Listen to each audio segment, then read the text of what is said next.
When you go through a breakup, you have a culmination of emotions. You have sadness, you have jealousy, you have envy, you have feelings of depression, you feel alone, you feel frustrated.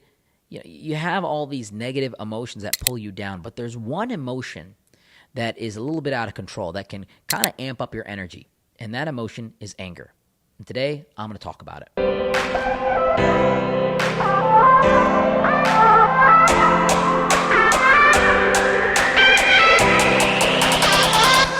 What's up, guys? Sumi here with ThoughtCast, and today I'm going to talk about anger. A lot of times, therapists, psychologists, they talk about anger as a very negative emotion and how anger can pull you down and how anger can make you end up in very dangerous situations. And, to be honest with you, I don't disagree with them. I think a lot of that is true. But I think anger is a beautiful emotion. And I think that anger has the potential to build you into such a powerful and confident and dominant individual if you learn how to control it. Many times in a breakup, all the negativity that we feel, those sad emotions, they prevent us from actually doing the work that we want to do. They prevent us from getting up, being functional, going to the gym, eating. We're just so sad and depressed and miserable, and we don't want to get out of bed, and we just want to sit there all day. We want to wallow in our negativity. But that doesn't actually make us better. And the one emotion that's going to yoke you out of this and get you moving and get you more functional and get you doing things in an effort to beat this person is anger. My breakups have always caused me to become very angry, not only in the relationship breakups, but in my business breakups as well. I've had a lot of people betray me. I've had a lot of people hurt me. I've had a lot of people stab me in the back. And I'm not a victim here. I'm grateful for all these things. I'm grateful for people doing me wrong because it made me angry. Anger is a powerful emotion if you know how to control it and maneuver it in the right way. If you're angry that your ex left you and you go and put it all in the gym, guess what? You're going to get in better shape. If you're angry that your person cut you out of a deal in business or that they did you dirty, you can go and build a company by putting all the energy back into building something that's better. Anger is blind, raw energy. And yes, it can be very destructive if it's not controlled. It is like a loose cannon. It is like a tornado in the house. It is very, very dangerous. But if you position it in an area where it can actually be beneficial for you and you control and guide that anger, you can become very successful, very confident, and very dominant. Another thing I want to talk about here in the mindset of a breakup is you have to think that you are the best. And this is going to sound very egotistical, very manipulative, very Machiavellian, but you have to really think that this person has lost. And the number one way that you can convince yourself of this is to actually go through the process of self-elevation. When you go through a breakup, you need to be stacking wins every single day in an effort to show yourself that, wow, I am getting better. In the morning, you got to go to the gym. Get angry and go to the gym. Grind it out. Get in the best shape of your life. I always tell people to go to the gym, and people feel like this is like the one thing I say. Well, I'm going to tell you why. Because people can't understand the psychological change that occurs in the head. People can't see that you have changed the way you think. People can't see that you changed the way you think. But you know what people can see? You working out. You getting in shape. You looking better. This is super important to understand.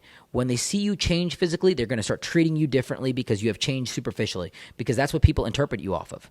So it's about getting in the gym. That's the number one thing that's going to make your ex come back, or even better, make your ex realize that they made a mistake. And that's going to make you feel better in the process that you're in. When your ex realizes that they made a mistake and they try to come back, you have a choice there.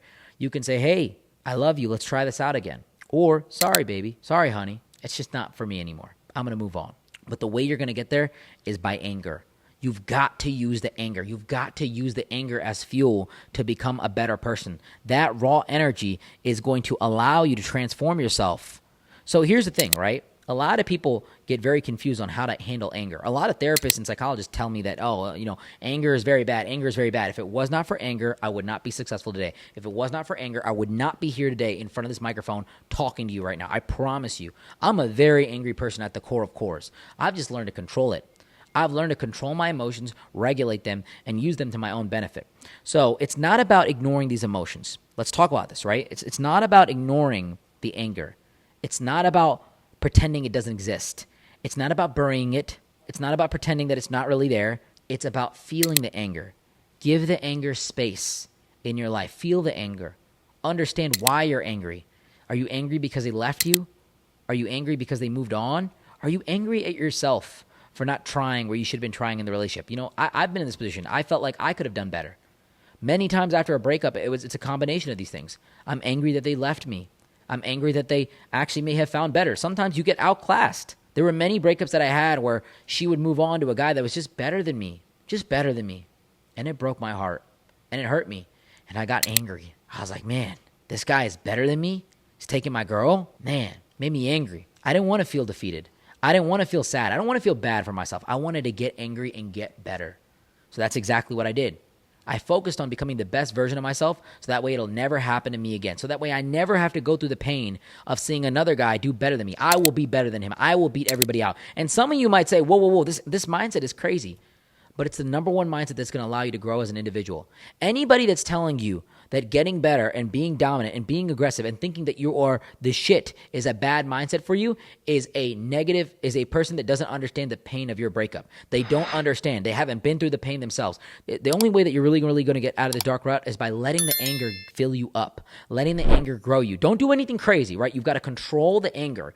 You've got to regulate it. Don't go to their house and throw eggs at them. Don't show up at their work and yell at them. Don't send them a bunch of angry texts. Don't try to fuck all their boyfriends and girlfriends. Don't try to do that. But focus on self-development and self-growth. I'm reading books, I'm angry. I'm going to webinars, I'm angry.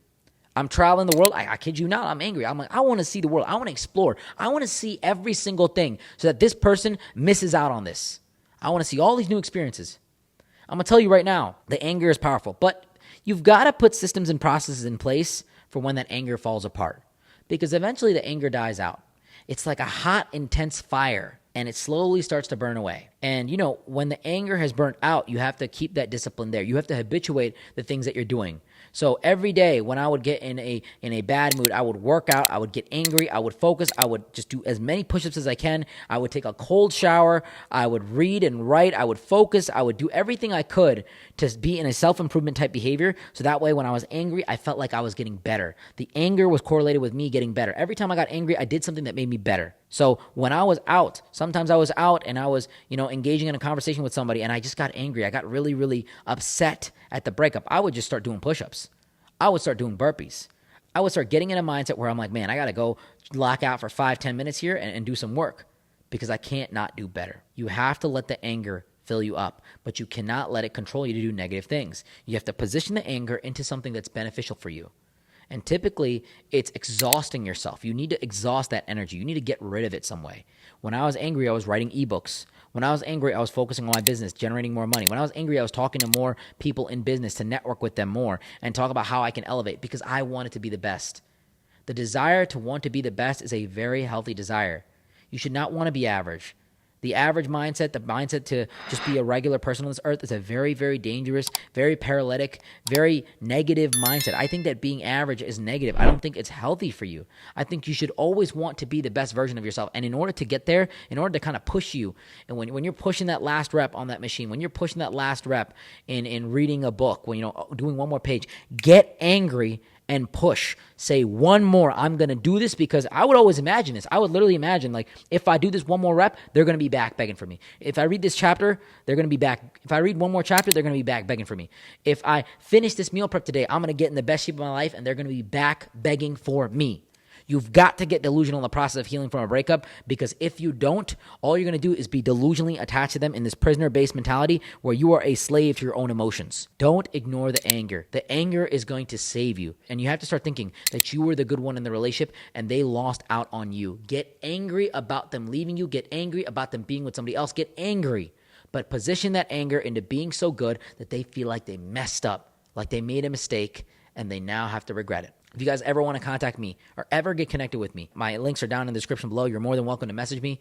I want to thank you for being here for today's video. Shout out to K&D for sponsoring this video and, allowing us to use this beautiful penthouse. We would not be able to bring you this content if it wasn't for them. If you're ever in the Cleveland area and you need a place to live, hit me up, hit K&D up. We'll get you connected. And it means the world to me that you spend a little bit of time here today with me, whether you're in the shower, whether you're driving, whether you're just sitting on your couch. It really means a lot. I'm very grateful for everybody that listens to this podcast and likes it and subscribes to our YouTube channel and connects with us on Spotify and iTunes. It really, really means a lot, guys. Leave a review for us. If this helped you at all, share this with someone that you know it could help as well. And until next time, guys, Sumi out.